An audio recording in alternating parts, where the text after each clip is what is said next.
So అందరికీ వినాయక చవితి శుభాకాంక్షలు అండి.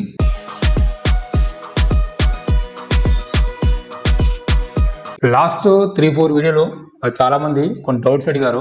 కొంతమందికి అంత్యోదయ కార్డు ఉంది, అది అంటే తెలంగాణ వారికి ఏపీలో కూడా పనిచేస్తుంది అని చెప్పేసి. ఇంకొంతమంది అయితే ఎంఆర్ ఆఫీస్కి వెళ్తే కొంచెం రూడ్ గా బిహేవ్ చేస్తున్నారు, ఏం చేయాలని చెప్పేసి కొంతమంది రకరకాలుగా అడగడం జరిగింది. సో దానికి సంబంధించి మీరు క్లారిటీ ఇస్తాను.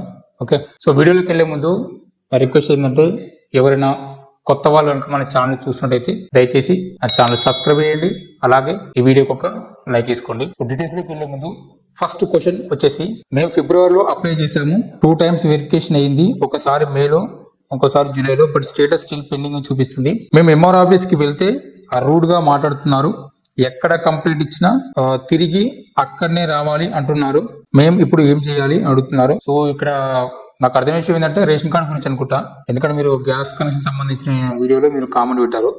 గ్యాస్ సంబంధించి అయితే ఎంఆర్ఓకి సంబంధం లేదండి, ఎంపీడీఓ చూస్తారు. నెక్స్ట్ గ్యాస్ ఏజెన్సీ, ఇద్దరికే సంబంధం, ఎంఆర్ఓస్ కి గ్యాస్ కి డీటెయిల్స్ కి సంబంధం లేదు. ఎంఆర్ఓస్ కి సంబంధం ఉందంటే ఒక రేషన్ కార్డు సంబంధించి మాత్రమే. ఒకవేళ మీరు రేషన్ కార్డు గురించి 2 సార్లు వెరిఫికేషన్ అయినప్పటికీ కూడా మీకు రేషన్ కార్డు ఇవ్వలేదంటే మెయిన్ ఇక్కడ రూడ్ గా మాట్లాడడం చాలా తప్పు. ఎవరైనా సరే, ఎందుకంటే పబ్లిక్ సర్వెంట్స్ అన్నప్పుడు పబ్లిక్ సర్వెంట్సే. రూడ్ గా కనుక మీరు మాట్లాడినట్టు ప్రూవ్ చేయగలిగితే, లేదంటే మీ దగ్గర ఏమైనా ఎవిడెన్స్ ఉంటే, అంటే మీతో పాటు ఏమైనా సాక్ష్యం అనుకుంటే ఆ స్టాప్ పైన మీరు ఎంఆర్ఓ గారికి కంప్లైంట్ ఇవ్వచ్చు. లేదా ఎంఆర్ఓ గారు కూడా పట్టించుకోకపోతే ఆర్డీఓ ఆఫీస్ కి, అంటే రెవెన్యూ డెవలప్మెంట్ ఆఫీస్ ఉంటుంది కదా, ఆర్డీఓ, వాళ్ళకైనా కంప్లీట్ చేయొచ్చు. ఇక వాళ్ళు ఎవ్వరు కనుక మీ సమస్యకి సాల్వ్ కనుక చూపించకపోతే డైరెక్ట్ కలెక్టర్ ఆఫీస్ లో మీకు గ్రీవెన్స్ జరుగుతుంది, అక్కడ డైరెక్ట్ మీరు ఇవ్వచ్చు. ఎందుకంటే అప్పుడు అందరు అధికారులు అక్కడ ఉంటారు. ఓకే, ఒకవేళ మీకు అపాయింట్మెంట్ మీకు తెలిసి ఉంటే కలెక్టర్ దగ్గర మామూలు టైంలో కూడా అపాయింట్మెంట్ తీసుకొని కూడా కలవచ్చు. లేదా ఇక మీకు అంత టైం లేదు అక్కడికి వెళ్ళలేమంటే మీ దగ్గరలో ఉన్న సిఎస్ సెంటర్కి వెళ్ళండి, అక్కడ సిపి గ్రామ్ అని ఉంటుంది ఆప్షన్. ఆ సిపి గ్రామ్ లో మీరు కంప్లైంట్ ఇవ్వచ్చు. ఏదైనా ఎవిడెన్స్ ఉంటే సంబంధించిన వీడియోను, ఆడియోను, లేకపోతే పేపర్ స్టేట్మెంట్ ఏదైతే డీటెయిల్ గా రాసి దాంట్లో అప్లోడ్ చేయొచ్చు, దాంట్లో కంప్లైంట్ ఇవ్వచ్చు సిఎస్ సెంటర్ లో. సిఎస్ సెంటర్ కాకుండా సరే మీకు ఐడియా ఉంటే మీ మొబైల్ కూడా తీసుకోవచ్చు, మీ దగ్గర ల్యాప్టాప్ ఉంటే కూడా సిపి గ్రామ్ అని కొడితే డీటెయిల్స్ అన్ని వస్తాయి. అక్కడ మీరు సొంతంగా కూడా ఒక ఐడి క్రియేట్ చేసుకొని దాంట్లో కంప్లైంట్ ఇచ్చుకోవచ్చు. ఆ సిపి గ్రామ్ అనేది ప్రతి ఏ కంప్లైంట్ అని చేయొచ్చు అండి, ఒక్కటి కాదు. ప్రైవేటు, గవర్నమెంట్ అన్ని ఇష్యూస్, బ్యాంకింగ్, ఫైనాన్స్ మొత్తం అసలు ఇష్యూ లేని ఉండదు. అక్కడ కోర్టు కేసు అన్ని సంబంధించి కూడా దాంట్లో కంప్లైంట్ ఇవ్వచ్చు. కాకపోతే సిబి గ్రాములు ఇచ్చేటప్పుడు ఒకటి ఏంటంటే కొంచెం జాగ్రత్తగా చూసి ఇవ్వండి, ఎందుకంటే దాంట్లో సీరియస్ యాక్షన్ ఉంటుంది. ఎందుకంటే ఆ సిబి గ్రామ్ అనేది ఒక్కరు కాదు, చాలా మందికి యాక్షన్ ఉంటుంది. ఆ డిపార్ట్మెంట్ సంబంధించి మొత్తం అందరికీ యాక్షన్ ఉంటుంది. కలెక్టర్ నుంచి ఎంఆర్ఓ దాకా, ఎంపీడీఓ, ఆర్డీఓ అందరూ కూడా యాక్సెస్ ఉంటుంది. అందరు కూడా చూస్తూ ఉంటారు, ఇచ్చిన కంప్లైంట్స్ కూడా వెరిఫై చేస్తూ ఉంటారు. సో ఎక్కడ కనుక స్ట్రాంగ్ ఎవిడెన్స్ ఉంటే మీరు సిబి గ్రామ్ లోకి వెళ్ళేసి మీరు అక్కడ కంప్లైంట్ ఇచ్చుకోవచ్చు. లేదంటే మరి ఇంకోసారి రెస్పెక్ట్ గా పోయి అడగండి. ఓకే, అది ఏదైనా టెన్షన్ ఉంటే మాట్లాడవచ్చు అట్లా కూడా. లేదు సీరియస్ అయితే మాత్రం ఇట్లా ఈ ప్రాసెస్కి వెళ్ళండి కంప్లీట్ ఇవ్వడానికి. ఫస్ట్ యాక్షన్ అనేది ఏ అప్లికేషన్ అయినా సరే ఫస్ట్ యాక్షన్ అనేది ఎంఆర్ ఆఫీస్ నుంచి ఉంటుంది. ఎంఆర్ ఆఫీస్ దాటిన తర్వాత మిగతా డిపార్ట్మెంట్కి వెళ్తాయి. మెయిన్ యాక్షన్ ఎక్కడ జరుగుతుంది ఏదైనా సరే, ఎందుకంటే వాళ్ళు ఏదైనా వాళ్ళు పంపించాల్సిందే. నెక్స్ట్ క్వశ్చన్, ఏపీలో ఈ కార్డు ఇప్పుడు అప్లై అవుతుందా? సరే, ఈ క్వశ్చన్ ఎందుకు అడిగారంటే ఇది క్వశ్చన్ ని మనకి అంత్యోదయ కార్డు గురించి చెప్పిన వీడియో కింద అడిగారు. ఏపీలో నడుస్తుందని. అంత్యోదయ కార్డు ఉన్న వాళ్ళకి ఏపీలో కాదండి, ఈ దేశంలో ఎక్కడైనా నడుస్తుంది, గుర్తుపెట్టుకోండి. కాకపోతే ఏంటంటే మీరు 1 month అడ్వాన్స్ గా వాళ్ళకి డీటెయిల్స్ ఇవ్వాల్సి ఉంటుంది అన్నమాట. ఎందుకంటే షిఫ్ట్ చేస్తారు రేషన్ కోడ్ అనేది, ఎందుకంటే కౌంట్ పెరగాలి కదా. మీరు ఏ ఊర్లో అయితే ఉంటున్నారో అక్కడ ఏమైనా అడ్రస్ ప్రూఫ్ అనుకుంటే ఆ ప్రూఫ్ మీ రేషన్ డీలర్కి ఇచ్చేసి నేను ఇక్కడ నుంచి తీసుకుంటే రైస్ అంటే మాత్రం అక్కడికి 1 నెల ముందుగానే డీటెయిల్స్ పంపించేస్తారు. అక్కడికి రేషన్ కోడ్ అనేది అక్కడ పంపిస్తారు. అది ఎక్కడైనా ఏదైనా అంతే, తెలంగాణలో తీసుకున్నా అంతే, బయట స్టేట్ లో తీసుకున్నా అంతే.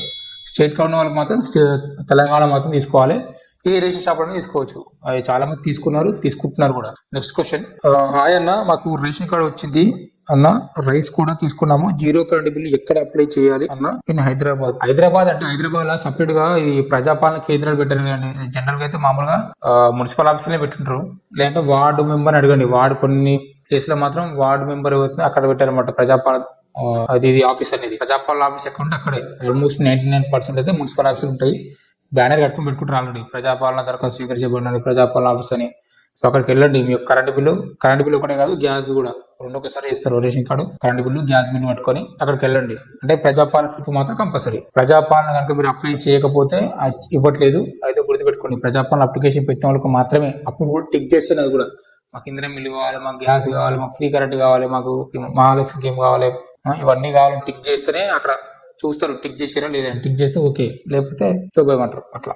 నెక్స్ట్ క్వశ్చన్, చిన్న పిల్లలకు బిలో 5 years ఉంటే రేషన్ కార్డు చెయ్యరా అని అడుగుతారు. యాక్చువల్ గా ఈ బిలో 5 years కానీ బిలో 6 years కి ఫుడ్ అనేది ICDS నుంచి వస్తుంది అనమాట. అంటే చిన్నపిల్లలు వేరే అంగన్వాడీ ఉంటుంది కదా, ICDS డిపార్ట్మెంట్, అది సెంట్రల్ గవర్నమెంట్. దాంట్లో ఏంటంటే గుడ్లు వస్తాయి, పాలు వస్తాయి, బాల్బడి పిండి వస్తుంది, నూనె, పప్పు అన్ని వస్తాయి. పిల్లలకి పోషకాహారం ఏవైతే ఉన్నాయో 6 years వరకు కూడా అన్ని ఇస్తారు అక్కడ. మీరు కనుక రేషన్ కార్డులో యాడ్ చేసుకుని అనుకోండి, ఒకవేళ రేషన్ కార్డులో యాడ్ చేసిన పిల్లలకి రేషన్ కోడ్ ఇవ్వాల్సి వచ్చినప్పుడు గవర్నమెంట్ డిసిషన్ అది. ఒకవేళ రెండింటి దగ్గర ఎందుకు అన్నప్పుడు ఈ ICDS అంటే అంగన్వాడీ కట్ చేసి రేషన్ కోడ్ ఇచ్చారనుకోండి, ఏమవుతుంది, మా టైంలో ఒక 5 కిలో బియ్యం అవుతుంది అంతే, గేమ్ రావు. అంగన్వాడీలో వస్తే కట్ అయింది అనుకోండి, ఏమొస్తాయి, గుడ్లు ఏం రావు కదా, పేరు పోతుంది. ఒకవేళ అంగన్వాడీలో ఉండనియండి, రేషన్ కార్డులో వద్దనుకుంటే రేషన్ కార్డు కోట రాదు, జస్ట్ అడ్రస్ కింద ఉంటుంది. అది ఏదైనా గవర్నమెంట్ డిసిషనే.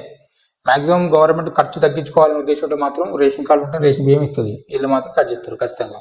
ఎందుకంటే ఇది ఎక్కువ కదా ఖర్చు. అయినా ఇది సెంట్రల్ గవర్నమెంట్, అంగన్వాడీ అనేది సెంట్రల్ గవర్నమెంట్. మరి చూడాలి సిచ్యువేషన్ ఏందనేది. మీలో ఎవరైనా అట్లా తీసుకొని ఉంటే చెప్పండి. ఎందుకంటే కొన్నిసార్లు ఇప్పుడు అంత ముందుకు ట్రాన్స్పరెంట్ లేదు, అంత ముందుకు డెస్టినేషన్ తెలియదు కాబట్టి వీళ్ళకి వాళ్ళ సంబంధం ఉండేది కాదు. ఆధార్ కార్డులు అన్ని వేరు వేరు ఉంటుండే కాబట్టి అది పెద్దగా ఓవర్ పట్టించుకునే కాదు. ఇక్కడ తీసుకుంటారు అక్కడ తీసుకుంటారు అనమాట. సో అందుకని ఇప్పుడు అందరు దొరికిపోతారు, ఆధార్ కార్డు నెంబర్ కూడా అన్ని కనబడుతుంటుంది ఎక్కడ ఏంది అనేది.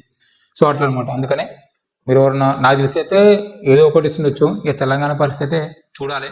ఎవరన్నా తీసుకొని ఉంటే చెప్పండి, కామెంట్ చేయండి. నెక్స్ట్ క్వశ్చన్, అన్న నేను ఒకరిని యాడ్ చేశాను, ఆ ఫోన్ లో చూస్తే డాటా ఫౌండ్ అని వస్తుంది. డాటా నాట్ ఫౌండ్ ఏమో, డాటా నాట్ ఫౌండ్ అంటే మీరు కరెక్ట్ కొట్టిరేమో స్లిప్. ఒకసారి చూసుకోండి. మీరు ఆన్లైన్ కనుక అప్లై చేస్తుంటే ప్రాబ్లమే లేదు. ఒకసారి ఆన్లైన్ స్లిప్ కనుక ఒక నెంబర్తో జనరేట్ అయితే అది ఖచ్చితంగా రెస్పాన్సిబుల్ ఉంటుంది. మనం డబ్బులు కట్టి ఒక రిసిప్ట్ తీసుకుని ఉంటే దానికి ఎప్పుడైనా ఆన్సర్ చేయాల్సిందే, కనబడుతుంది కూడా. ఏమైనా టెక్నికల్ ఎర్రర్స్ వల్ల కనడకపోవచ్చు అంతేగాని ఇంకా దానికైతే వేరే ఇష్యూ అయితే ఏం లేదు. ఓకే, నెక్స్ట్ క్వశ్చన్, ఒకరికి 2 మీటర్లు ఉండి వారి ఇంట్లో 2 రేషన్ కార్డులు ఉంటే 0 బిల్లు వస్తుందా సార్ అని అడుగుతున్నారు. 2 మీటర్లు ఉన్నా 2 రేషన్ కార్డులు ఉన్నా వస్తాయి, అందుకని విడివిడిగా ఉండాలన్నమాట. ఇప్పుడు ఒక రేషన్ కార్డుకి 1 మీటర్ లింక్ అవుతుంది. ఒక వ్యక్తి పేరు అయితే 2 రేషన్ కార్డులు అయితే ఉండవు కదా. ఇప్పుడు ఈ రేషన్ కార్డు ఉన్న వాళ్ళు పేర్లు వేరే ఉంటాయి, ఆ రేషన్ కార్డు ఉన్న పేర్లు వేరే ఉంటాయి ఖచ్చితంగా. అల్లా ఇల్లు ఒకే పర్సన్ ఉండలేడు కదా.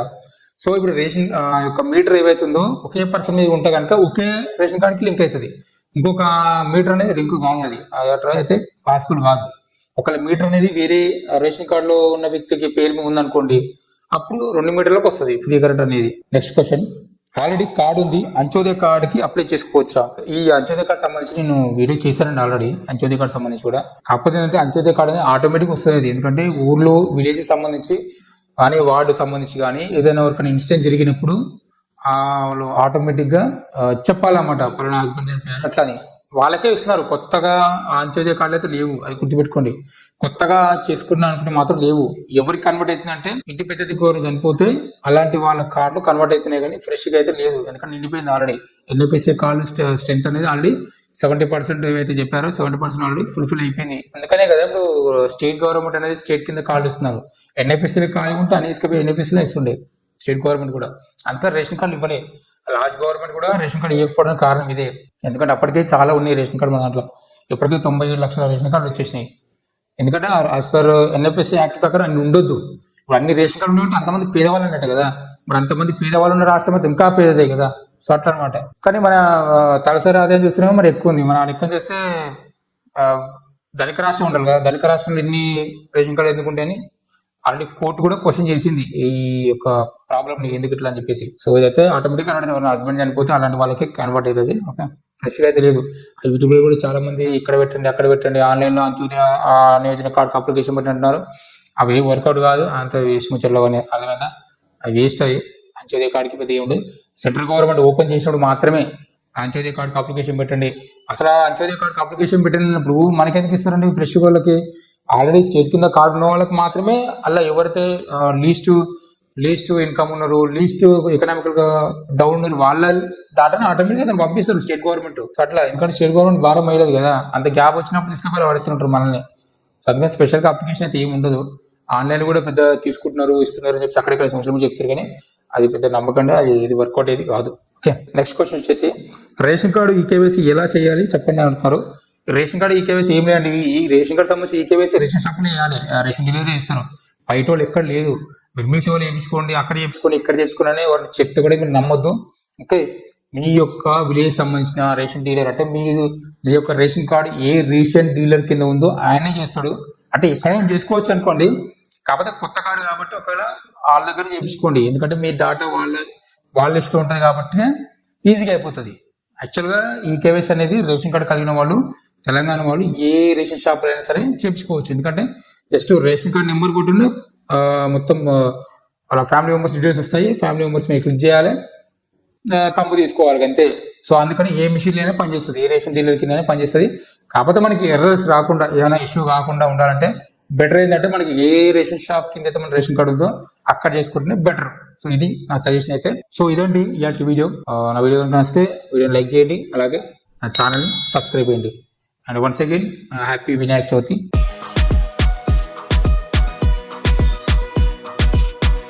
Okay, and thank you for watching. జై హింద్.